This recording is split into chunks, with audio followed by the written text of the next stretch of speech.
Welcome to the Broncos Source Podcast. Hello and welcome to the Broncos Source Podcast. My name is Steven. Right with me is Adam, the co-host, and another new co-host for us here at Broncos Source is Sean. Sean, Adam, welcome.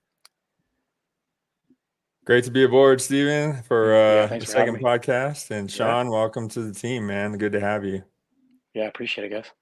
Yeah, so we had a good first podcast last week when we were talking about the Broncos getting a big win over the Las Vegas Raiders. It's still hard to say Las Vegas because I'm so used to Oakland when they were in Oakland, and I feel even though I hate the Raiders, we all hate the Raiders. Feel bad for the city of Oakland, and of course, this is not baseball related, but now they just lost the Athletics too, which is a bummer. But anyways, we had a good week last week. Had a lot of fun talking on that first show, and then this week a little bit less positive. Let's just be kind about that with today's Broncos game. First off, Adam, we talked about this last week. We said do not underestimate the Chargers, and that's what the Broncos did today. I felt like the Broncos were on their high horse, their high Bronco, right? And I mean, for me, I was like, hey, if you go look at our pages, social media pages, we said pre-game that this was going to be a big game. This is an important game for the Broncos. They shouldn't fall asleep at the wheel and think, oh, Justin Herbert, could be questionable, even though he was already going to start the game, and there was a lot of health concerns with the Chargers. And but I mean, the Chargers, they came out running first. One of the first plays of the game, they get a big play, and then PS2 he goes down with a concussion. That was scary. That was one of again, I don't know why, but every single one of these games to start off the year, the first 4, 5, 6 games of the year, we've in the first few plays, there's been something weird. I don't know why, but anyways, PS2, he was ruled out with a concussion, which, as I mentioned earlier, I just felt like it deflated the entire team. Defense, it was bad, and you could see it. You could see it all across the board, even some of the players. But anyways, yeah. All I have to say is first half was horrible. It was horrible football. Broncos did absolutely nothing with the football. Offense was abysmal. Defense was not much better. They were allowing a bunch of yardage, especially in the passing game, which last week we thought it was going to be in the running game because Raiders, over the first few games of the year, excellent with running, especially with Dobbins, who they got from Baltimore, who, by the way, is one of the best running backs in the game. And so going into the half, it was 20-0. Like, it was just that sort of game. And it was just like, you know what? I turned the TV off at that point. I was like, you know what? Game over. The Broncos, their offense, unless Bo Nix does something magical, which he kind of did in week 1 against the Seahawks, the Broncos are not winning this game. Well, anyways, as soon as I turn off the TV, the Broncos, later going into the, early fourth quarter, they get their first career touchdown for Troy Franklin, even though it should have been his second because he dropped that pass last week. And then the Broncos get another touchdown with an incredible catch by Courtland Sutton. I feel bad for the guy because he's never played in a playoff game, and here he's been one of the best wide receivers, arguably in the NFL. Definitely talented. He's a Pro Bowl wide receiver, makes an incredible catch. Broncos make it interesting. Then they get the ball back. The defense makes a stop, which, by the way, again, we talked about it in the pre-show this evening. But the Broncos defense second half did a good job, much better job, only allowed 3 points. But, the Broncos, they go down the field. They're doing pretty well. They're, getting close to the, to field goal range. And then they decide, you know what, we're going to kick the field goal. At first, I was like, I don't like that decision. Why not, try to get the touchdown? Maybe if you get the onside kick and if you recover it, all you have to do is just move a little bit, tie ball game, right? But anyways, they go for the field goal. It's good. It was a 40. It wasn't gimme. It was like a 40-yard, field goal. So I was keeping my fingers crossed. But anyways, Lutz makes it. And then we decide to go for the onside kick. And this is the thing that really got me at the end. So this is one of the easiest things to do in football. All you have to do is just kick it past the 10 yards. You're good. It goes to the freaking sideline once, and thankfully, at first I was like, okay, there's a flag. It could be on the Chargers, but it was both Broncos. I think the Chargers was it offsides or something like that? Illegal formation. Illegal formation. There we go. Well, anyways, we get the ball, again, second try. I'm like, okay, this is going to work now. Finally, we have another chance. Lutz does the exact same thing. Kicks it, short, goes right into the Broncos sideline. And I'm like, yeah, that's game. We just blew the game right there. But I mean, I felt like the game was already lost to that point, just the way the Broncos were playing. But, there was always that chance where, hey, maybe we could come back. I mean, we've seen that a couple times with Sean Payton. I mean, happened last year against Washington when Russell Wilson had that Hail Mary, and we thought we were going to win the game, going for the 2-point conversion, which, by the way, that should have been a pass interference call, but it was not called. But anyways, it was just like, seriously, like, what was that? That's just that was the words that came out of my mouth out of the game. So it was all around bad football today by the Broncos. But again, hats off to the defense for turning things around in the second half. But like we were talking about, before we started, there's just not a lot of playmakers on this team. I mean, the season's not over. I mean, it's 3-3. There's a bunch of 3-3 playoff teams out there still, but it's just that there's not a lot of heartbeat to the Broncos team right now. There's certainly some injuries, of course, PS2, like we already mentioned, but I just feel like this team needs a little bit more of a heartbeat as we head into Thursday night against the Saints, which they lost to a big one against the Tampa Bay Buccaneers. So this was one of those games just like, man, that was not fun. So Adam, I'll hand it off to you. Yeah, so to your point about New Orleans, I really feel like the Broncos, you have the huge game, the throwback game with the Raiders, right? And then you got the Saints where Peyton's going back to New Orleans. And in between there, you got a game that's very easy to just overlook. And I think, honestly, and it happens. I'm not saying it's acceptable, but it happens. And I think that what concerns me the most, and I gave Sean Payton his flowers on this last week, where I said, Fangio and Vance Joseph teams, they fall behind like that and they don't win that game, and the Broncos came back and won against the Raiders. But there's this overarching theme with Sean Payton where over the last 2 years, and Sean, when you come in, let me know if I'm wrong on this, but I just don't feel like they start well at home ever. And the only time that they've really jumped on a team or played well in the first half, like a full first half, was against Washington last year, where they went up 21-3 on those guys. I know it was like 21-17 or something at halftime, but they showed up in the first half, the Broncos did. And then this year, the only game where they've really shown up in the first quarter was Tampa Bay. You look at the 3 home games, and we've got 10-0 Pittsburgh at halftime. You got 10-0, almost 16-3, 17-3 Vegas last week. And then you've got 10-0 today for the Chargers. And when we're talking about trying to groom a young quarterback, falling behind 10-0 when you struggle to run the football is not a recipe for success most of the time. I don't think that the Broncos can just lean on coming back in these games all the time. And I do want to give them credit for taking what the defense gave them in the fourth quarter. And they showed some soft coverage. The Chargers and Bo Nix made them pay for it. And that's what you're supposed to do. So I do give them credit for that. But the fact that they keep falling behind, I really have some concerns about the coaching. Sean Payton just does not have this team ready to play most of the time in the first quarter, first half, especially at home. If you remember back last year, we had a must-win game against the Patriots on Christmas. Broncos didn't show up till the fourth quarter.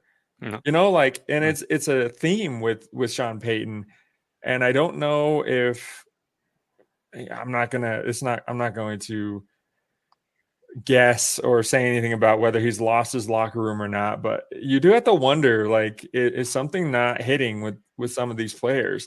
And you do have to wonder with all these personnel groupings that the Broncos run and the fact that they can't settle with at running back with one guy or even 2 guys, if that takes a toll on the morale of the team.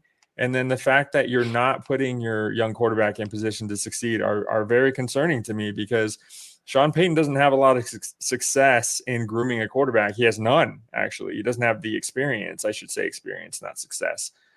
And it just really looks like he's having a hard time understanding what Bo Nix is good at versus what he wants to do on offense.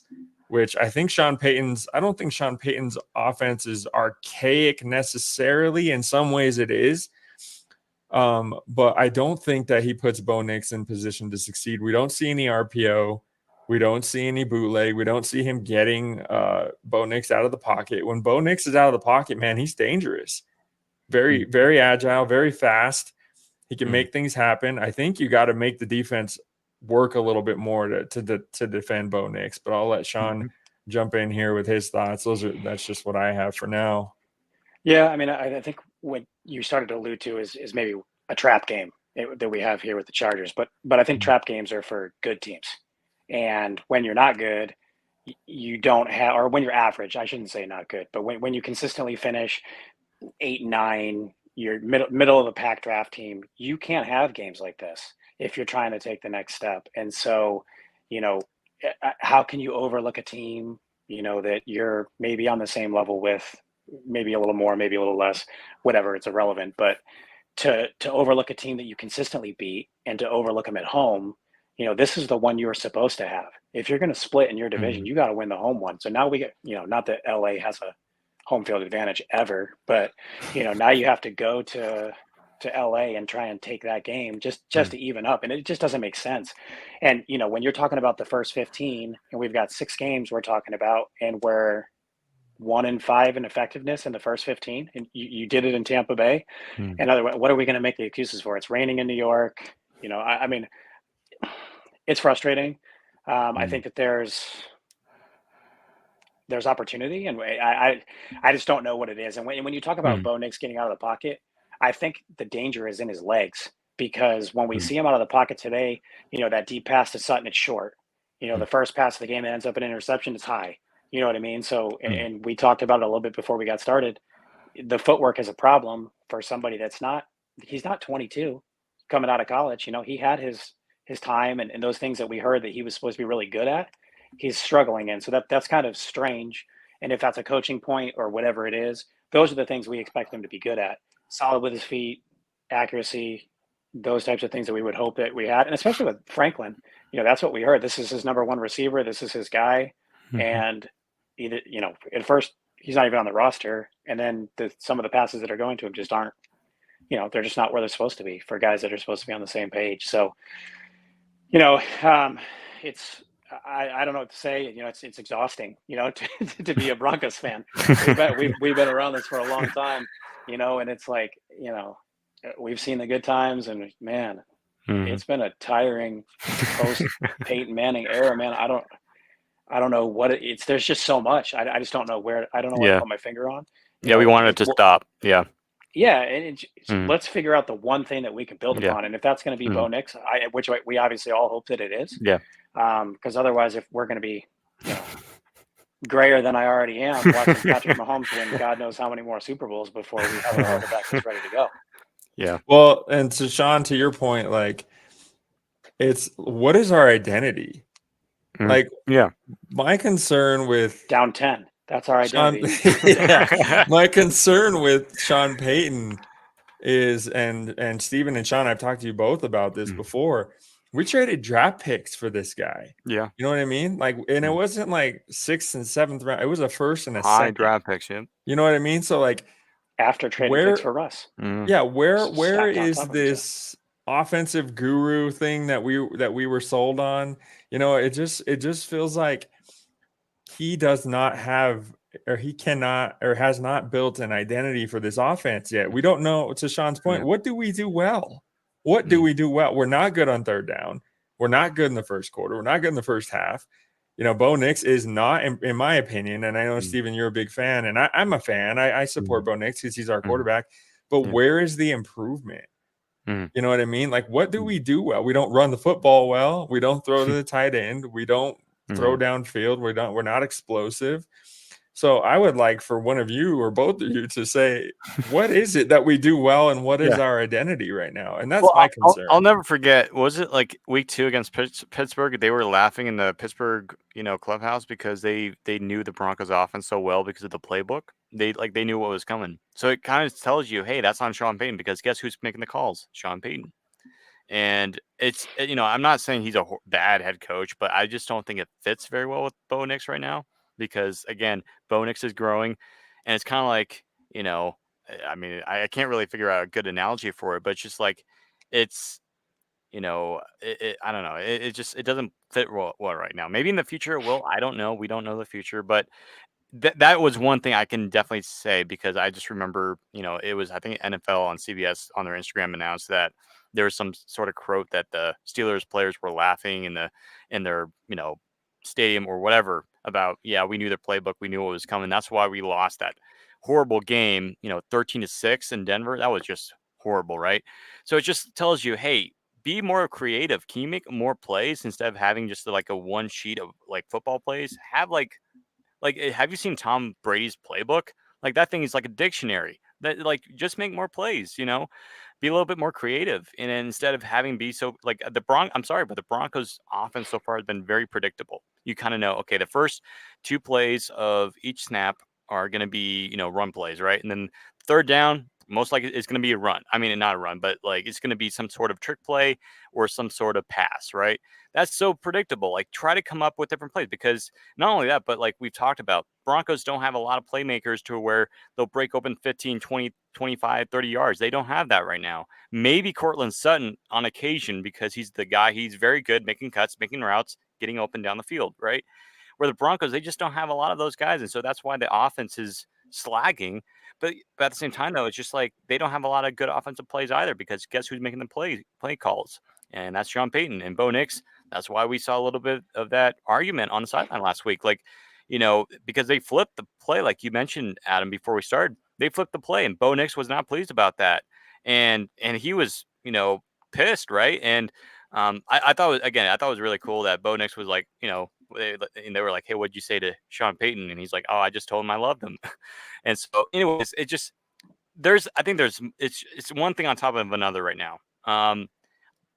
It can be fixed, absolutely, but it takes time to be fixed. But I don't know. I'm not a head coach. I'm not a football genie, but it just Sean Payton, he needs to do a better job at coaching. Bo Nix needs to be a better job at developing. And however, I will say this though, I think yes, yeah, I do agree with Adam that, yes, there hasn't been a lot of improvement, if any improvement, but I do think there's definitely more room and there's definitely room for him to improve. And I think we're kind of seeing that. We're just kind of still in that bubble where we're just like, hey, get outside of that bubble, right? Just, but I'm not saying Sean Payne's trying to avoid or like stop that or whatever, but I think in some ways he is, like Adam, you alluded to, but I don't know. It, it's, yeah, I agree with both Sean and Adam that it's frustrating because over the last, 8 years now? How many years? This is year 9. Yeah. It's just like last time the Broncos won a playoff game, I was in middle school. So it's just, but I just want to say to your point, Steven, yeah, because it reminded me to say this.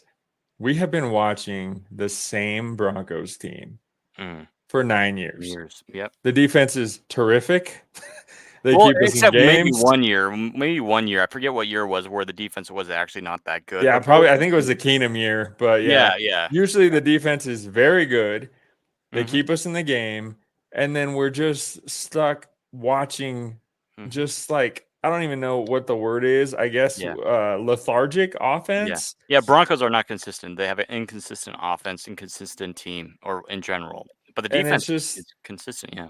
Yeah, and the Sean Payton thing, talking about the predictability of the offense. So we have been talking about this, Sean and I, and it's like, where is the 2024 NFL offense in the Broncos offense?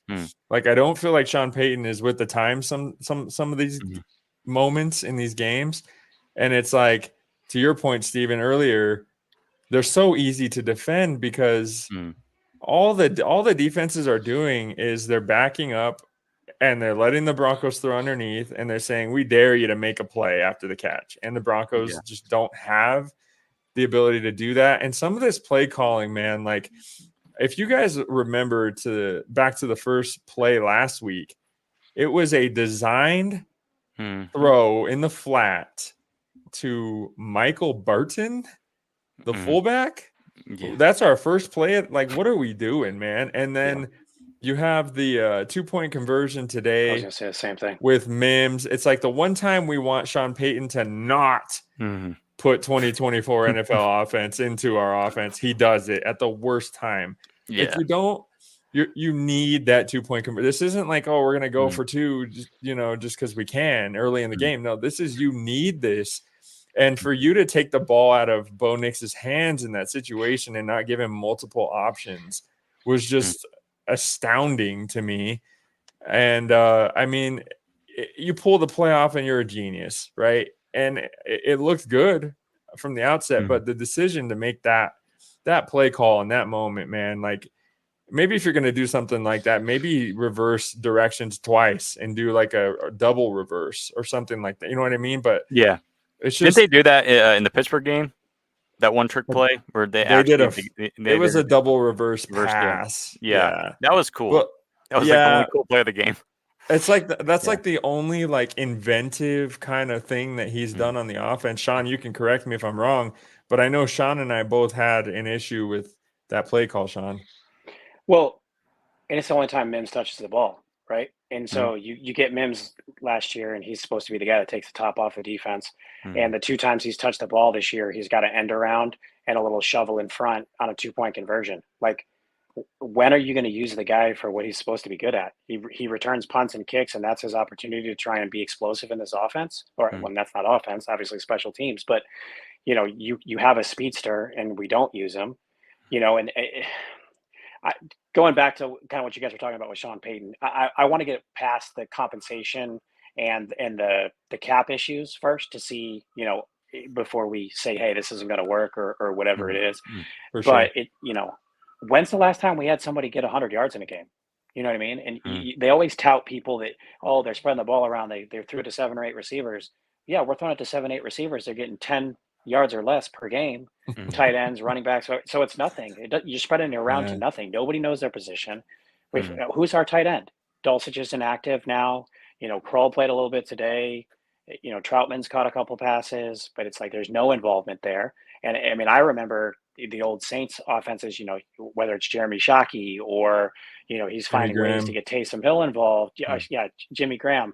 Yeah, I guess that was probably closer to this time frame. But we don't have, like, who's they had tight ends in those systems, and they always worked within that. Or he's got these playmakers like a Reggie Bush, or he's creative with all those things. And it's it almost seems like it has to be a lack of personnel, because you can't go from being so effective with all these different players in your career. And of course, you've got Drew Brees, and the threat of that alone maybe makes it a little bit easier for others. But to have seemingly nothing, the identity, like you're saying, I know you said that word 2 or 3 times. It's just not.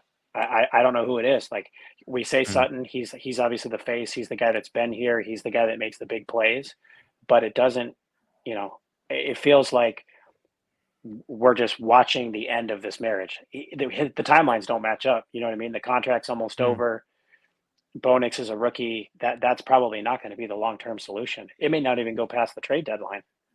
So, then what are we working with? Vele, Franklin, Humphrey, Reynolds, if he's healthy. Like, none of that screams like this is the dude, and this is going to get the ball down the field, and this is how we're going to win games. It feels a lot like we're going to win 6 or 7 games, and these guys are going to get a say. We're going to get a middle-of-the-road draft pick, and the guys that we truly want are going to go to the teams that we got to play every year instead of on our roster. We're going to win just enough games to not get what we want. And, I don't want to be pessimistic, but that's just like when you lose a game like today that you should have won.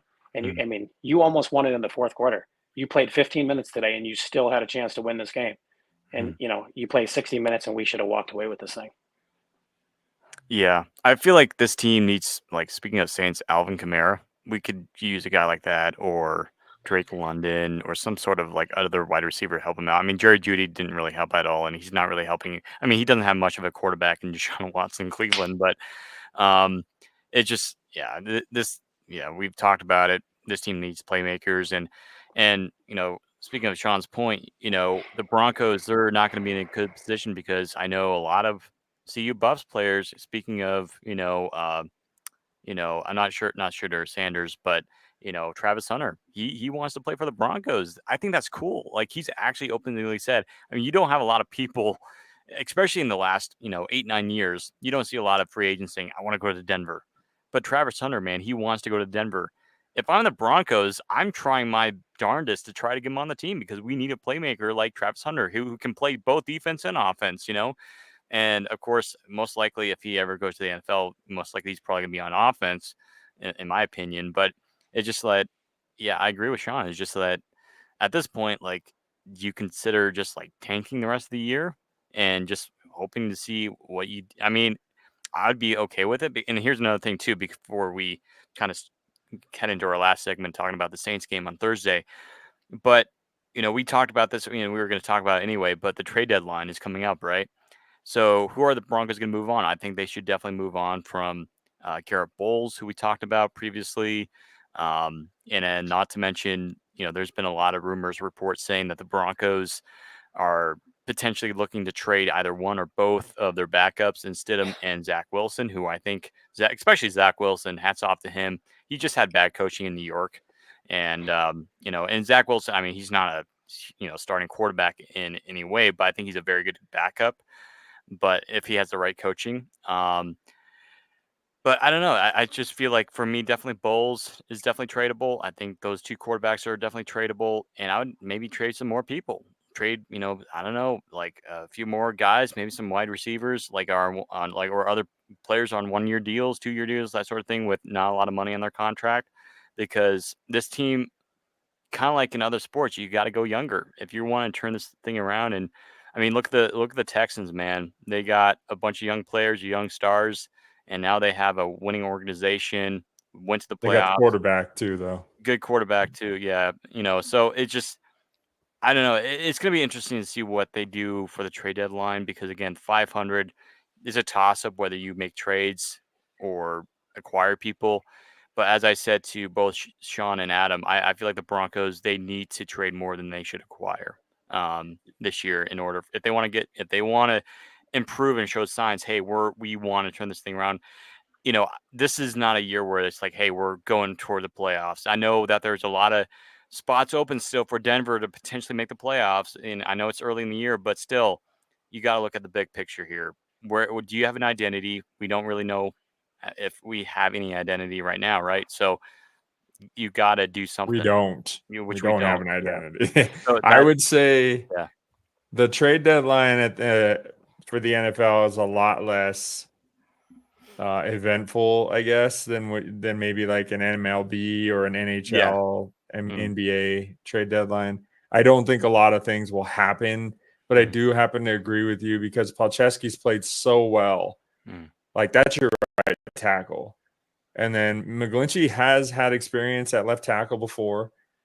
He's under contract. You're paying him a lot of money. Bowles is about to leave. It does make sense to move on from Bowles, especially given his age, and the Broncos should have no business trying to re-sign him. I think we all agree on that. And then just like when it comes to the draft talk real quick that you guys were bringing up, and I don't want to be this guy, and I will die on this hill, and you guys can come after me later if you want to. But I really, really thought that the Broncos should have drafted Brock Bowers because Brock Bowers was the best player available on the board. And when you have as many holes as the Denver Broncos do, you got to get the best player available. And I think what ended up happening is the Broncos put themselves in a desperate position here to get a quarterback, which makes sense, right? But I don't think that Bo Nix is a first-round talent kind of guy. And now I'm questioning whether Sean Payton has the ability to develop that guy, whether he's a second, third, fourth round talent. I think he's maybe at worst a second round talent, but I think that they should have drafted Bowers, and they traded for Zach Wilson at that point. So just play Zach Wilson or Stidham, come suffer through another year, and look forward to the future where you have a chance. To your point earlier, Steven, at Shedeur Sanders or Quinn Ewers or, Jackson Dart, whoever these guys are that are coming out. There's a bunch of guys coming out. Nussmeier. There's going to be a bunch of guys available in this draft. It would have made sense to me to build this team inside out So you've got your offensive line, then you add Brock Bowers. Okay. And then once you have your weapons set, you got Brock Bowers, maybe you take another receiver or something in the second round. Then you go get your quarterback. I know that's like unconventional thinking. And I really, really hope that I'm wrong, because obviously we need Bo Nix to work out. But I just don't think the Broncos made the right decision there. And I might be a little bit biased because I'm a Georgia Bulldogs fan, but along with CU, I love CU too. But like, I just don't think that was a good thing to do. And I do think that last year when the Broncos went on that winning streak, I was not very happy about that, because I knew that team wasn't very good. I knew I maintained that they weren't going to be a playoff team. It's just, you're not being negative at that point. You're just evaluating the situation. I think the Broncos just weren't very good. And to go on that win streak last year, it put them in a position where they had to draft Bo Nix a lot higher than they probably wanted to. Whereas if they would have lost more games last year, then they probably would have been in a position to draft like a Jaden Daniels. Not that Jaden Daniels would flourish here under Sean Payton or with these weapons, but you get what I'm saying. I think the point is that we should have drafted Brock Bowers and then got our quarterback later. But I know people are impatient and they don't want to do stuff like that. So, yeah, I mean, okay, like, so I thought it was okay. So I thought, considering who Daniel was playing today, I thought he played okay. I mean, the Ravens defense, I mean, that's a guaranteed loss in my mind when we play the Ravens in a few weeks. Oh, it's a house of horrors for the Broncos. So yeah. I'm so scared for that game. But anyways, I will say this though, like another guy that, was drafted, I believe, in the second round was Spencer Rattler, right? And I thought he looked pretty good today for the Saints. And I, like Adam alluded to, I'm a little bit worried about that Saints game, because it's definitely not something you can rub off your shoulder. Even the Panthers game, man. I mean, they have Andy Dalton now starting in for Bryce Young. They beat the Raiders. That's why I'm like, they were close today too. Yeah. And so the Panthers, man, I mean, and I feel like the Panthers, well, of course, they're a mess of an organization with their owner and everything, but it's just, that's what makes me worried. And at this point, I'm not saying lose on purpose, but you got, again, look at the big picture, of course, but you still want to have confidence in Bo Nix and build that confidence in him. It just, like, it just, and then last year too, like when you were talking about the win streak, remember the Broncos were 1-5. They were the worst team in the NFL last year. And at that point, we were like, you know what? Let's just settle with Caleb Williams or Jaden Daniels or Michael Penix. And Michael Penix, I feel bad for the guy because he's sitting on the bench in Atlanta where he could be being a starting quarterback somewhere. I'm not saying he would have, thrived, because again, I mean, he's, either one of those rookie quarterbacks were going to be under Sean Payton anyway. But I think he's more of a fit for Sean Payton than Bo Nix. Penix. Yes. Yeah. I mean, he did. I mean, he was favored for a majority of the college year, and going into the draft, a lot of people said Penix. And that's why people were shocked that he got picked that, like, he was more going to be later first, or the 10 picks, right? Toward the Broncos area, Vikings, Broncos. And even there was rumors about, of course, J.J. McCarthy. He was another favorite to go to Denver, and the Broncos supposedly talked to the Vikings and got Bo Nix out of it. But it makes you wonder. But again, I'm still happy that Bo Nix is my quarterback as long as we just see improvement, because we've seen all those quarterbacks over the last 9 years, come through Denver, have a year if at the most, and then just move over to the next one, like the carousel, right? And Sean Payton said, our job is to make sure that this is this won't be on the carousel. Well, how do you know that? So it's just, you gotta develop him, so. We'll Sean see. Payton has put his entire legacy and his job on the line for Bo Nix. If this doesn't work out, he's gone, dude. Like, yeah, and that just makes me wonder. Okay, like, again, I think it's great, that we have the ownership, because with all the money in the dead cap, it'd be bad. But at the same time, though, like I told my brother this recently, if Bo Nix and or Sean Payton don't work out, that begins to make me wonder, there's something wrong in the Broncos, front office. There's something wrong with management, and that needs to be fixed, because it's clear something's not worked over the last 8-9 years since We went. It's not that. I mean, it's hard, but it's just like the Texans did it. A bunch of these other teams are doing it. They're turning around, so it's got to be fixed, right? So I think ownership, we have we're very blessed to have ownership sure. that Like the richest cares, owners in the want NFL. to win. They're dedicated to us. They know how much the Broncos mean. I think what has happened is they inherited a situation of desperation. Yeah. And then that desperation breeded more desperation. And what I mean by that is they had to come in and make a splash and get the head coach right. And they felt Sean Payton was the guy. And I understand why, fully understand why.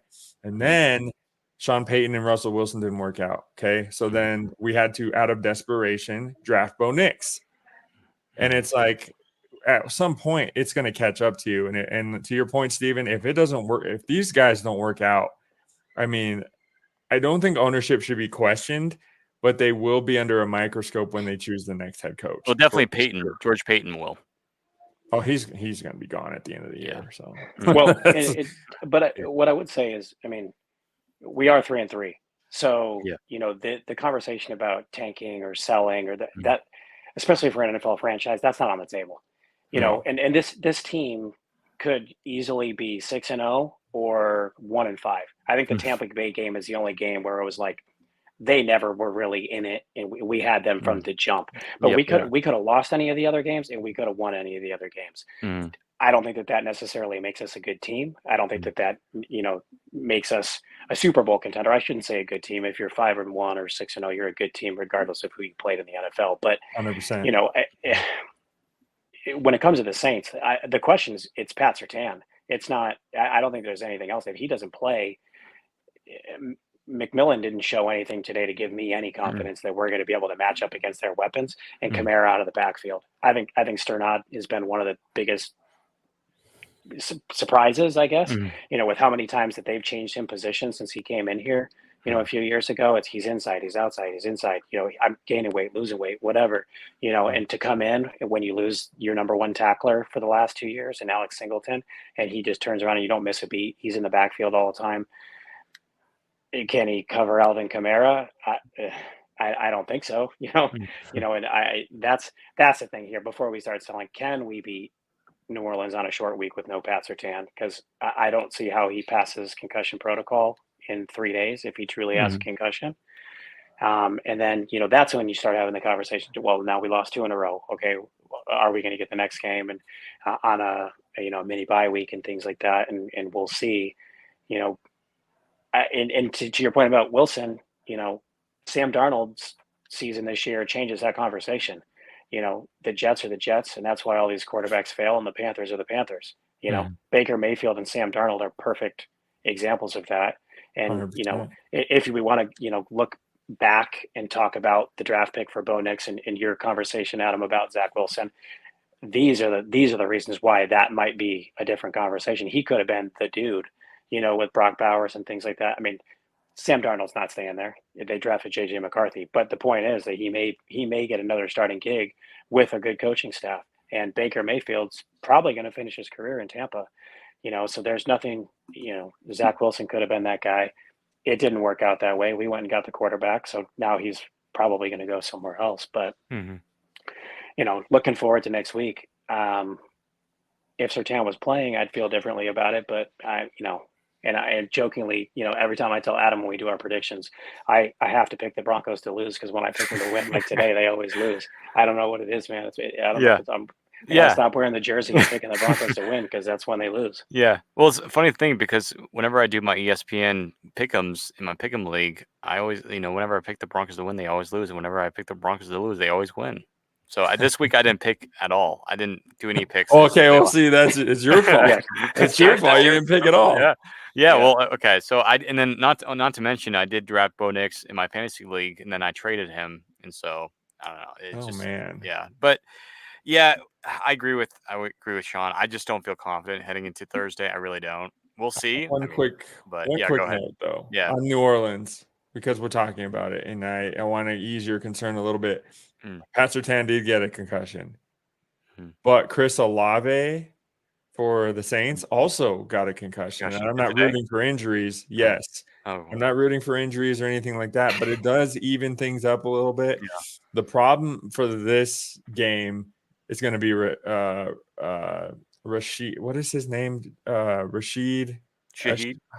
Rashim Yeah. Shaheed. Yeah. Mhm. That guy is Scary. Tyreek Hill Jr., Yeah. man. Like, he's dangerous. Okay. So I think, unfortunately, Sean, it's going to be Jaquan McMillan in the on slot. Yeah. him in the slot. Yeah. So Olave on the outside, we probably don't have to worry about. And if he plays, then I have to wonder how Surtain's not playing. But obviously, concussions are different for everybody. But I would say that the Broncos are going to be up for this game. If they like their coach, which I believe they do, they're going to want to go in there and win this game. They're going to want to get the bad taste out of their mouth with the Chargers game.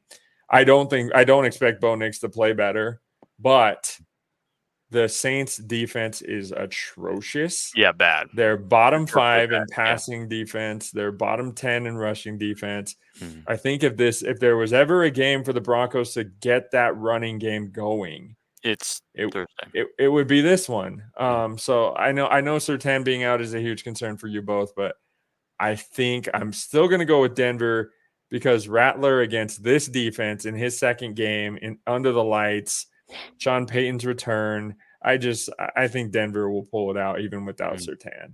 Yeah, that's okay. So I had the Broncos losing, but I will and the reason why I say that is because I just find it very interesting. I feel like it always happens whenever there's some sort of revenge game for the Broncos, they lose. Russell Wilson revenge game loses, even though it should have been a win in many areas. I mean, bad play calling, bad timeout. Hackett was arguably it's still hard. I don't. How does he still have a job in New York? I just don't know. But anyways, Aaron Rodgers likes him. But yeah, I just feel like whenever we've had a reunion game or something like that, or a revenge game, the Broncos lose. I gotta see more. And like Sean, until the Broncos prove it, I'm still gonna pick the Broncos to lose. So but I still think that I agree with. At the same time, I do agree with Adam that the Broncos have an opportunity to win Thursday. It might not be easy, but there's a chance. There's a window. I think they can. However, I just feel like the Saints might have a little bit more weapons on offense to where they might burn the Broncos defense. But still, the Broncos defense did an excellent job in the second half today. So I don't know. Maybe they're gonna pick it up, and maybe they're gonna be like, hey, maybe a shutdown game. And I mean, early in the year when the Saints were playing the Falcons, both offenses were bad, like horrible, right? So I don't know. But I'm gonna have the Saints winning this one, but I wouldn't be shocked if the Broncos win. So I'll take Denver 24-18. I'm not gonna do it. Well, yeah. To Adam's point, if we're gonna get the running game going, let's pick who that's gonna be. You know what I mean? Let's not go in there and see which 3 or 4 backs are gonna touch it 3 times a piece before we have to throw the rest of the game because we're down 10 or 17. Like, is it going to be Javonte? Is it going to be Estime? Is it going to be McLaughlin? At this point, I don't care. Just pick one, and let's see if it's going to work. And if it does, great. And let's just keep rolling. Feed the hot hand. If we're going to go down there and win on a short week with arguably your best player potentially out of the game, you're going to have to control the time of possession because we did not do that today. The defense was on the field all day.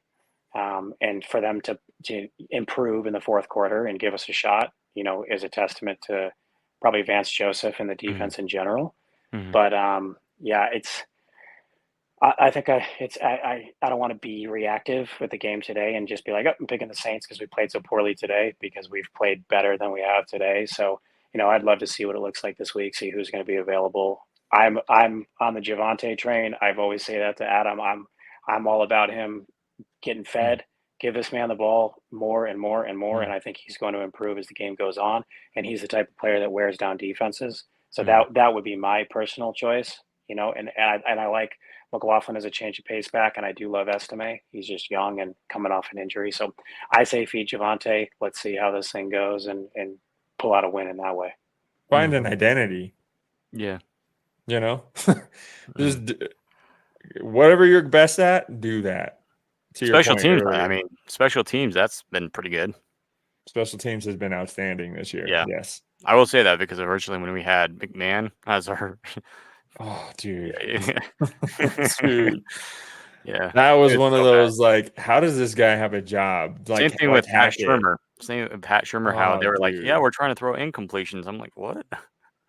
Like, Don't even get me started on that yeah. Scangarello Drew Lock thing, man. Because Drew Lock was balling under Scangarello, and then Yeah. Fangio was like, We could use "Eh." Andrello. We could use him. I mean, it's just. But I think the Broncos are. We were talking about the trade deadline earlier, and this will be my last thing. Mhm. To Sean's point, when you're 1-5, it's easy to sell something like, okay, we're going to trade some guys and we're going to rebuild. But when you're 3-3 and you're in the playoff race for a wild card, or even still in the division mathematically at this point, like, it's hard to sell that to a team. You're going to kill the team's morale if you go out there and say, yeah, we're going to trade Bowles, we're going to trade Sutton, we're going to do this. It's like, and the guys are like looking around. It's like, aren't we 5-3? Aren't we 4-3? Like, you can't do that. So to Sean's point, it's just not something that the Broncos are discussing at all right now, because they're winning. They've won some games. If they were 1-5, it'd be like, yeah, okay, we're going to trade some guys, and that's going to be it, and we're going to move on. We're and drafting try to Travis build it. Hunter. We know what we're doing. Yeah, next exactly. year, blah, blah, Yeah, blah. we're going all in. But I mean, before it's today, we were in the playoffs, right? If the season ended last week, we're in. So yeah, we're the 6th seed. We were the 6th seed. Yeah, it matters too much for this organization to see the playoffs again. If they can sniff it, if they can get in and get knocked in the first round, they're going to take it because it's been so long. Well, I think before the loss today, we were going to be playing the Ravens, the 3 seed, and that'll go well. Yeah. Well, at least think if we made the playoffs, I'd be happy. But to get knocked out of the playoffs for the Ravens and probably a horrible game, so I don't know. But it would be hilarious because, again, me and my brothers have talked about this. It would be hilarious if the Broncos face the Steelers in some sort of wild card matchup, because the Steelers, I mean, I'll say this. Justin Fields, he's not great. This the reason why the Pittsburgh is winning, I feel like, is their defense, obviously. Justin Fields is not really special. I mean, he runs kind of well. Yeah. The Steelers' identity on defense since their Mike existence. Tomlin. That's Mike. That's and Mike run the Tomlin's way to football. win. Run the football. Play defense. Yeah. Bill Cowher, Mike Tomlin. It doesn't matter who coaches that team. They are going to be good on defense. And they're always going to be that way. And they're always going to finish above 500 or be at 500. That's the Steeler way. And I mean, if you want to pick an identity, look, we had the no-fly zone. We have a seemingly really good secondary. If you want to hang your hat on something and build this team, this secondary is outstanding when healthy. Brandon that's Jones in looks the great. NFL. Yeah. I mean, Justin Simmons catches that pick today. They went off Brandon Jones' hands, but he's played great up to this point. So, I mean, I think the secondary forward. I mean, Zach Allen's played great. We've talked about that before too. But that's where if we're going to continue to win games, I think it's going to be from the back end of this defense and making plays and getting us short fields and things like that. Absolutely, yeah. Anyways, I think that will wrap up our second episode of the Broncos Source podcast. Thank you for listening here on Spotify, or if you're listening on Apple Podcast or on YouTube, thank you, and we appreciate it over here at Broncos Source. Catch us for next Sunday when we do the Broncos and Saints post-game show, when we talk about it, whether the Broncos win or lose. We're excited about that, as always. Thank you, Adam. Thank you, Sean, for coming on in tonight and talking some Broncos football, and we'll catch you all on the next one. Appreciate it. Thanks. Okay. Have a good night, Broncos country. All right. See ya.